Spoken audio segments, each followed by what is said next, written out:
नमस्कार साथियों। आज हम लोग बात करेंगे फर्स्ट ग्रेड स्कूल लेक्चरर की तैयारी के बारे में। एडवर्टाइजमेंट आ चुका है, आप लोग पढ़ाई कर ही रहे होंगे, या तो किसी संस्थान में कर रहे हैं या घर पर कर रहे हैं, तो पढ़ाई तो आपकी चालू है ही।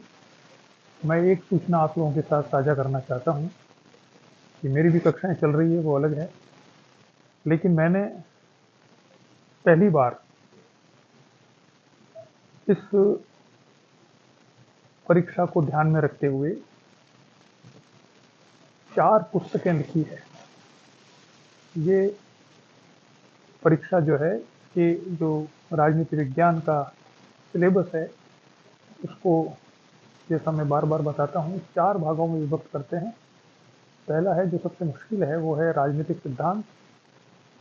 राज्य क्या है, पश्चिमी राजनीति विचारक, भारतीय राजनीति विचारक और अवधारणाएं, इसको मिलाकर एक पेपर बनता है मेरे हिसाब से।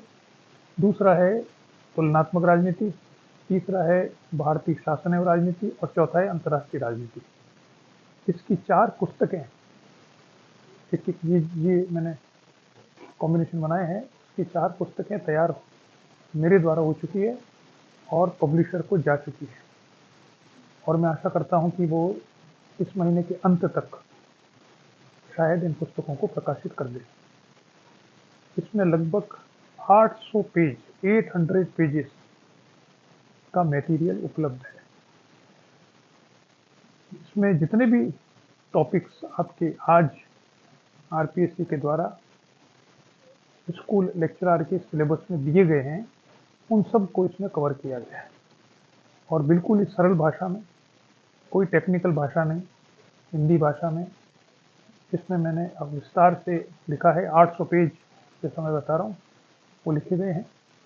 इसमें सबसे बड़ा जो भाग है, 4 भागों में आएगी। सबसे बड़ा भाग पहला वाला है, राजनीतिक सिद्धांत वाला, जो लगभग 200-250 पेज का पुस्तक होगी। इसमें मैंने न केवल सारे टॉपिक्स जो हैं उनको सरल भाषा में समझाया है। देखिए, ये एमसीक्यू की पुस्तक नहीं है। मेरा हमेशा से मानना रहा है कि सब्जेक्ट को समझना पहले ज़रूरी है। तो ये उन विद्यार्थियों के लिए है जो सब्जेक्ट को समझना चाहते हैं। एक बार वो अगर समझ गए और उनको सरल भाषा में बातें समझ में आ गई, तो एमसीक्यू की प्रैक्टिस बाद में की जा सकती है और करनी चाहिए, क्योंकि सवाल कौन से आएंगे ये तो किसी को नहीं पता, लेकिन जो मूलभूत बातें हैं वो हमें पता होनी चाहिए। जो बहुत सी पुस्तकें मैं आपको बताता रहता हूँ, जो मैंने बताई है 13-14 किताबें, उन किताबों का सार संक्षेप ये मेरी द्वारा लिखी हुई पुस्तकें हैं। इसमें न केवल टॉपिक्स को एक्सप्लेन किया गया है, अपितु मैंने उसमें एक विशेष बात जो कई टॉपिक्स में जोड़ी है, वो है समसामयिक विचार। उस टॉपिक से संबंधित समसामयिक समय में कौन से विचारक हैं जो उसके बारे में बात कर रहे हैं, समसामयिक समय में उस विचार का किस प्रकार से उस के बारे में व्याख्या की जा रही है। ये विशेष रूप से जो पहला भाग है उसके अंतर्गत है। जैसे प्रजातंत्र है, वो हालांकि दूसरे भाग में है विस्तार से, कंपेरेटिव पॉलिटिक्स में, क्योंकि उस टॉपिक उसी में है। तो उसमें डेमोक्रेसी का अर्थ क्या होता है, विशेषताएं क्या होती है, अच्छाई है, बुराई है, वो सब तो है ही। समसामयिक समय में डेमोक्रेसी को कैसे परिभाषित किया जा रहा है, उस पर क्या उनका विचार है। लगभग 10 से 15 नए विचारक, जिनके शायद आप लोगों ने नाम शायद न सुने हो, मैं आशा करता हूँ सुने होंगे, लेकिन वो सामान्यतः पुस्तकों में आपको नहीं मिलेंगे।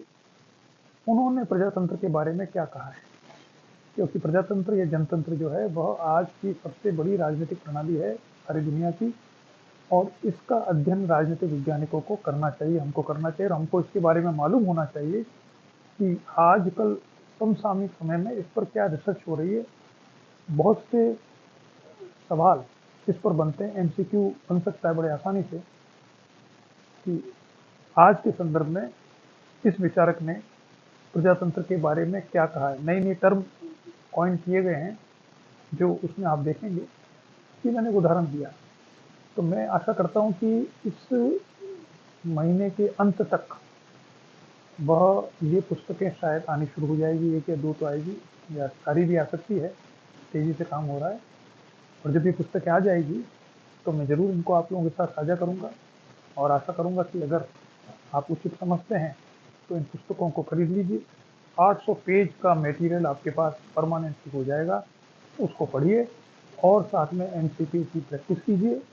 आपकी सफलता मिलने की बहुत ज़्यादा चांसेस हो जाएंगे। नमस्कार।